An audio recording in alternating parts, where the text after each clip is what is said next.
Hey there you are. Welcome back. Episode 39. Today, my guest is Daniel from Token Guitar Picks.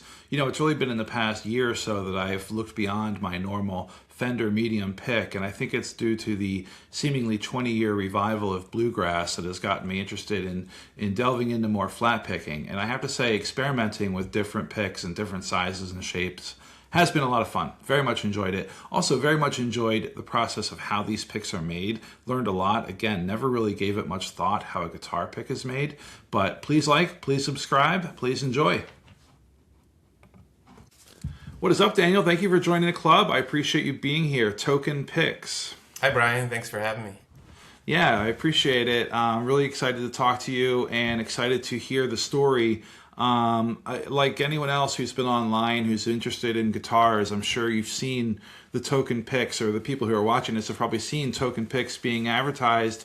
But tell me about your business here. When did you start it, and how did you come into building picks? And I've got a ton of questions about actually building picks, but tell me about how you started this.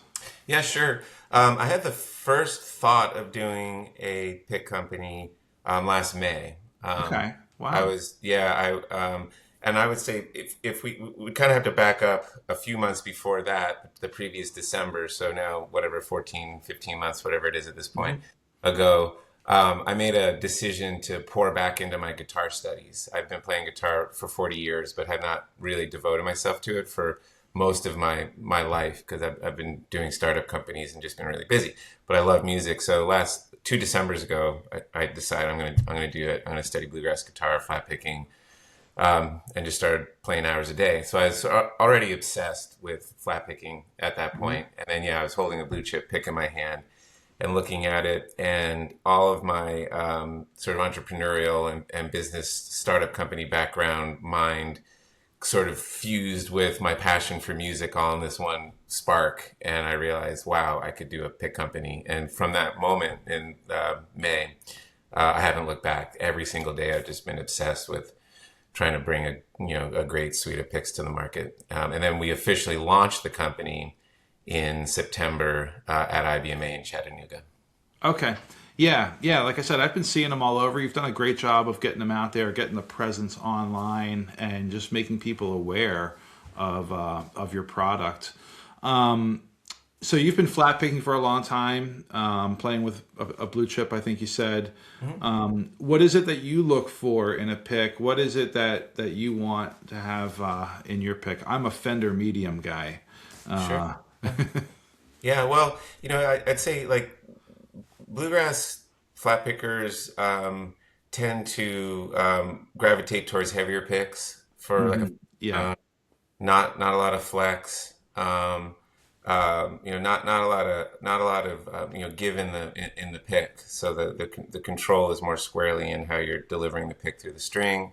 Like I say, fatter tone, and then of course the speed bevel is a feature. So if you have a thick pick without a speed bevel, that can create its own problems. So the speed bevel is like mitigates what would otherwise be some of the problems with the thick pick by allowing a ramp on the down and a ramp on the upstroke. So it makes it more fluid. So on the one hand, it's like heavier, has more mass, chunkier. On the other hand, the bevel is designed to flow across the string in both down and up. So that, I was playing a Fender Medium when I first started learning fiddle tunes. This is back at the beginning of blue chip days, probably 16, maybe 17 years ago. I was struggling mightily. I remember I was working on Red Hair Boy, and I got my hands on my first blue chip, and the difference it made was just extraordinary. All of a sudden, Yeah. I actually made progress on learning the fiddle tune. So yeah, I'd say for me, just the classic attributes of good bevel design, good thick, and then people have preferences whether they like more material in their hands with like a larger triangle or more articulation with a smaller. I was a large triangle player forever. I recently converted over to a small triangle, just because of the RB360 pick is it's one that I made for Jake Workman, and he started playing with that, and I was inspired by that, so I tried it, and then I never went back. It also, Andy Falco too has always been a infamous String Dusters guitar player, has always been a large triangle player, and I sent him the B360 that I had made for Jake, Yeah. and he just started playing with it. He plays this 90% of the time which is quite unusual, like to have players who typically get really, I don't want to say stuck, but like in their ways on a pick, Yeah. make a radical shift like that. And that's one of the things that's been really fun with Token is seeing players make changes. Like, oh, actually, I actually like a 55 now that I'm playing your pick. Or actually, I like both of your materials. I go back and forth or something like that. So Yeah. anyway, yeah. Yeah, and we made different shapes to try and give people those options. We don't have as many options as some of the more established companies, but we hit a pretty good spectrum. I've recently learned about how important the bevel is on a pick, and it makes a ton of sense to me. I just never really thought about it much before. I usually play with just my fingers, so it's only been in the past couple months that I'm actually trying to play with a pick more. I play mostly acoustic and just trying to, get it more into flat picking. So I've been trying to pay a little bit more attention, but I have a hard time understanding what kind of machines you use to make these picks and how you get such an accurate bevel on such a small object. I'm a woodworker, so working with small things is always a challenge. That's a great question. Um, would you mind if I kind of gave you like the sort of, because I could just talk about the manufacturing, but it's also connected to the design. Would love And to hear it. and, Yeah. and if Yeah. I could kind of run through that with you, I think I could give you the fullest picture if I go through the sequence of it. So, Yeah. so it starts with the design. So you can relate to probably everything I'm going to say as a woodworker. It starts with the design. One thing that we're able to do because we actually design every aspect of the geometry of the pick in CAD is we are able to Mhm. control um, every sort of mathematical attribute of all the Mhm. radiuses, all the curvatures of the bevel surface, the arc of the bevel as it goes from tip to tip. On a token pick, these are all mathematically perfect shapes. So the radius would be from the flat onto the bevel. There's a radius there. There's a radius on the other side that goes across. That goes in our case consistently across. There's an arc to the bevel face itself, which is difficult to do when you're making it on a belt sander because a belt sander is Yeah. a flat surface. And then there's the thin to thick travel of the bevel itself. So there's an arc there. On a token pick, that arc is a mathematical shape. It's not organic. It's done precisely. And then it's the same exact thing if you rotate the pick.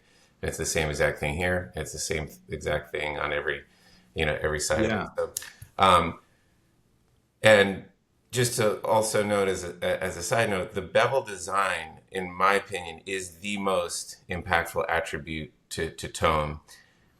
You can take a polyether imide pick, which is common material that is hand beveled from one company versus another one, same exact material, different bevels when you look at them. They can Yeah. sound very, very different. You take a hand beveled polyether imide pick and you compare it to the sound of a token. This is a polyether imide pick.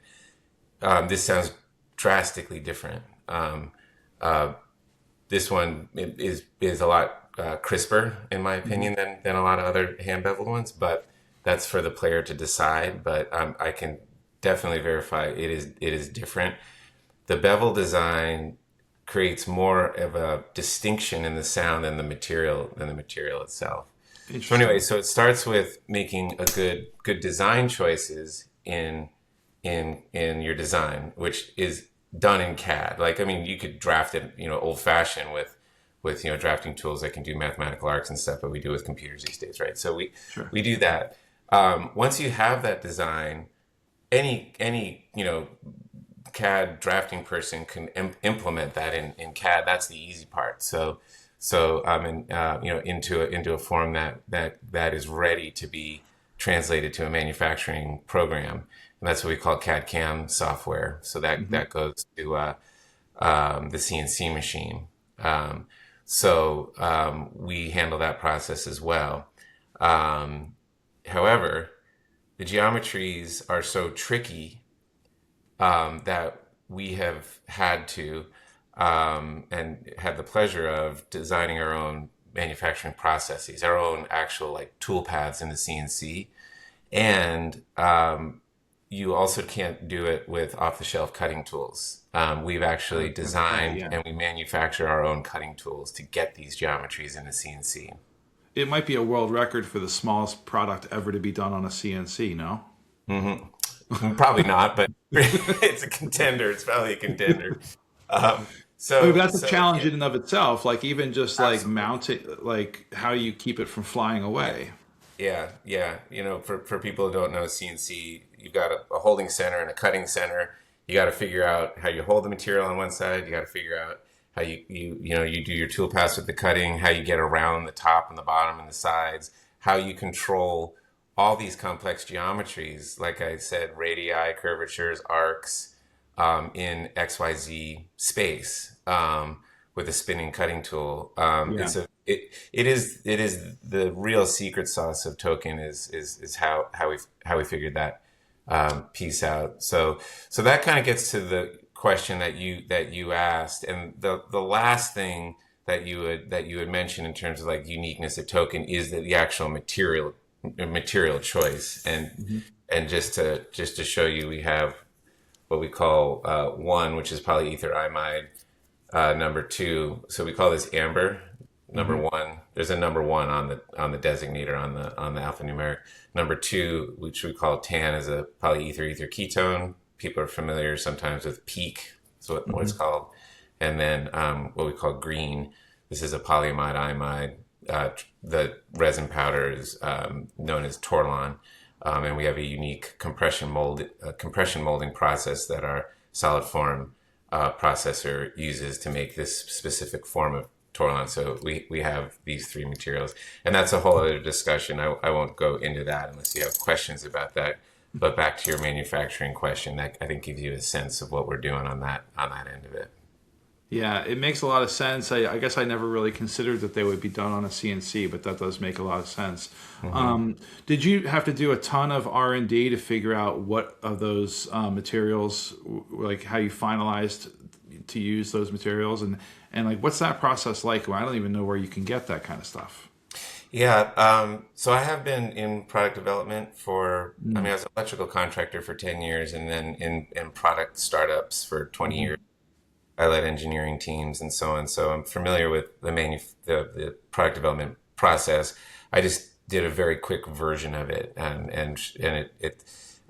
I used ChatGPT to move fast. I stayed up very late at night. I, Hmm.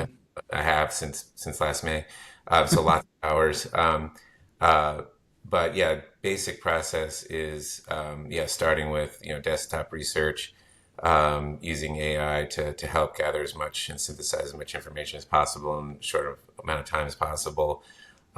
In the process of evaluating materials, there was a period of time where I was very certain we would have casein picks also, which is picks made from milk protein, which have a nice organic feel, but they're not as physically stable. Mm. Um, um, that got filtered out at a certain point. So there's a process of having ideas that you think are good and then moving on. Casein's great. It just wasn't good for Token to take that path at this stage. We evaluated dozens of different polymers, mostly in the classification of high performance engineering plastics, thermoplastics. What same thing like a blue chip would or what Tone Slabs uses. These are high performance engineering plastics as compared to like celluloid or nylon or other Gotcha. materials you see in less expensive picks. Of those several dozen, so it'd be a particular polymer and then various versions with different fillers and options that you can get within each chemical compound or class. I got physical samples of about a dozen of them to Hmm. evaluate, and I made final products out of six, and I down selected to the three that I just showed you. Oh, that's cool. That's Yeah. interesting. And I'm sure you, give them to your friends who play and try this and see what you think. And I think that's probably got to be a big Yeah, I part of mean, it, right? yeah. So starting early last summer, starting with the Father's Day Bluegrass Festival in Grass Valley, that was where was sort of our coming out in terms of showing people and handing out picks. I handed Scott Gates a pick Hmm.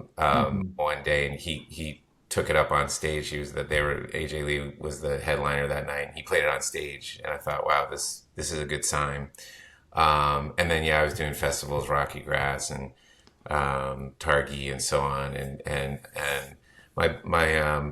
I grew up with Andy Falco, who I mentioned earlier, Yeah. as most of your listeners will recognize as the guitarist of infamous String Dusters, Hmm. and he's been really, really helpful in making lots of introductions to players, and we've got a pretty decent roster of touring musicians, Yeah. recording musicians. I know that Punch Brothers just had our picks in the studio during their recording session for their next album. Like I say, Jake Workman is a fan of these picks and performs with them and so on and so forth.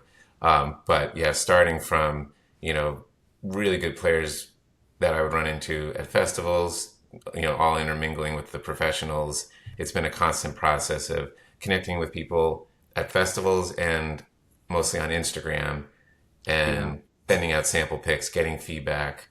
And then a lot of those players will post, reviews online, and that's been helpful in getting the word out and getting validation. Well, you've definitely done a great job getting the word out. I see them all over the place, and I see them in different players' hands. And I think that's probably, it's one thing to make a great product and then stop, but you can't just do that. You have to make a great product and get it into as many people's hands as you can. I think you've done a great job of Th- that. Thank you. Yeah, Yeah. What's the rest of the year look like? Is it just continue to ramp up marketing and get it into more people's hands? What's next for your business? yeah. Well, I would love to definitely allow the organic marketing. We do spend dollars on running ads on social, not a lot, but enough for it to be a meaningful cost. I'm trying to invest more in like SEO and AIO optimization so it can be more organic, lower cost of acquisition type of plan. Hmm. But yeah, we I don't know when it's gonna take off on a level that's self-sustaining. It does seem like right now that we rely on either inorganic marketing, paid advertising, or specific promotions that come from a player doing a Hmm. review online. I'll see a response from that. We have a steady stream of orders, but we just need to keep it going, and it's all heading in the right direction. I'm Yeah. really happy to say so. Definitely, just continuing the efforts to tell the token story is going to be a huge part of this year. So I hope everyone on social media and so on will tolerate our our advertisements and because we're doing our best to get to get the word out. Um, and then we will also be expanding our product line, which is another way of getting more sales because you're addressing more people's preferences. Yeah. And so we're going to introduce a teardrop shape. We're going to Hmm. introduce an extra small triangle. So this is Hmm. large triangle, small triangle, and then Oh, okay. Yeah. there'll be an extra small and then a teardrop. And then we're going to also get into a it'll be something like a Jazz 3 shape, which is a great crossover pick form factor because a lot of jazz players use it. This is like a thick, like a 2 millimeter type of pick. Hmm. They come in different thicknesses, but they tend to be thicker. And whereas that's a great jazz pick, they've also been adopted by blues, rock, metal, fusion, electric guitar players. So Hmm. we would love to get into that realm as well. This is a dumb question, but bass picks, like, would that ever come across your product line? Yeah, I mean, They're not just I've really had thick, people right? buy Like, buy picks for bass. Like this is one that some bass players like. This is a yeah. 2 round. It's actually beveled for bluegrass for flat picking Hmm. on the tip as well as the round. And Blue Chip makes shapes that are like all round, like this guy. Hmm. and Blue Chip makes a 1 round, where this would be point round. We did a 2 round because I just thought it kind of looked cool. Yeah. So yeah, this is suitable for bass, and I've had bass players love this pick. Yeah. So, absolutely. As to whether or not, I mean, there is a cost part of this story, that we probably shouldn't ignore, which is these are not, $2 picks, Right. as, Blue Chips and Tone Slap, same thing, or any of the boutique pick companies, sell at $35 is the common price point. This is 35, this is 26, and this is 22. So our prices are based on material. So as to whether it's worth the bass player's money to spend $30 or the $22 version of this, that's for them to decide. But there is a speed bevel on this pick that they won't get from a $2 pick. Primetone is a good sort of middle ground where you can get a speed bevel. It's not as sharp and precise as a hand beveled or a machine beveled, but it's pretty darn good, and it comes at a really good value because it's in the multi-dollar, not 20 or 30 or $35 range. So, a lot of people get upset about seeing picks priced so high, and I don't contend that everyone should spend their dollars on a boutique or a premium pick, but they're worth trying because they do help. A lot of musicians' lives are enhanced by picks of this sort, and they're not priced the way they are for really any other reason than the cost to manufacture. Like a Fender Medium pick, Right. is. I've not been to their factory, but I would imagine you get a sheet of celluloid that comes into a machine, and 200 of them get stamped in 1 second, right? Yeah. Yeah. A Primetone, again, I'm not quoting facts here, just probably they're injection molded, so they might be in like a 24 up mold or something. So Right. you got 24 made, but it's not 24 per second, right? So they're not 75 cents, they're $6 or whatever they might be. And so there's a reason why a Primetone is more than a Fender Medium, and there's a reason why a Blue Chip is more than a Primetone, because a Blue Chip is individually CNC cut on the rough triangle and then hand beveled, right? So that's an expensive process. Token kind of lands somewhere between that Primetone zone and the Blue Chip zone, particularly when you get into our $22 pick, because there is more automation. There's not that manual sanding and buffing operation. However, they are still individually produced. They're not in a 24 up injection mold. They're not stamped 200 at a time. One of these little guys is in this big CNC machine at a time, right? So anyway. No, it's fascinating and makes a ton of sense how you describe that. And I think it's been interesting, like, you mentioned the social pages. Like, I'm on Facebook on all these different guitar pages, and people will talk about picks. And I think just you being in the market has made people think about picks differently. It feels like there's a little bit more conversation about picks because there's somebody new selling $25, $30 picks. And like you said, there's some questions about pricing, a lot of discussion around it. But I just think the more people talk about it and learn about it, the better it is for a business like yours. So it's interesting to think about, like, taking an old product that everybody is very familiar with and innovating on it. And there's a challenge in that, from saying like, oh, it's just a guitar pick, to no, this is why it's a $30 guitar pick. Yeah, I agree, and I hope once I get this thing off the ground, I would love to get involved with more academic endeavors and maybe try to create curriculum with some of the musical institutions and so on, because for certain the pick is a very important part of a professional musician's life. If there is a professional, super high level player who says, "I don't care what kind of pick," or stories of picking with bread, bread clasps or whatever, that whatever it is, that's what it is. There's no contesting that. But for the vast majority of people playing at high levels, the pick makes a massive difference in their playing versus the understanding of that. Like, why is a Blue Chip $35? What's the difference between the material that Blue Chip uses and what Tone Slaps uses or what Token uses? What is the purpose of a bevel design? So on and so forth. when you're studying music and attributes of musical, instrument construction, tone woods, so on and so forth, there's value to that. And I think hopefully over time people come to understand picks in a better way, and in a way that makes sense and Well, helps yeah. their decisions. Feels like that's happening. Like these conversations, even if someone complains about the price online, it feels like through the discourse there is some Yeah, just conversation about it and some answering as to why that is the way it is. So yeah, yeah, it's yeah, just it's really interesting to see. yeah, yeah. Last question for you: am I ever going to be able to find your picks in my local guitar shop? You going to do wholesale? Yeah, yeah, we are. So I think we have about a dozen dealers right now. Cool. In Nashville, there's Carter Vintage, Gruen Guitars, Morgan Music.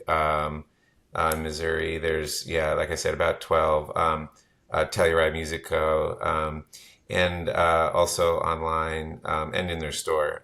But Banjo Band Clark's one of the largest online retailers of premium picks. They carry our picks now, but they also have their store. And Acoustic Shop will have them shortly. Hmm. And yeah, that is my mission. Also here in Petaluma, Tall Toad Music in Petaluma, it is my mission to get them in as many guitar shops as possible, so that there's a lot of faith that people have in the pick when they haven't tried it yet. We will refund people who don't want to keep them, but it's still a process and hassle.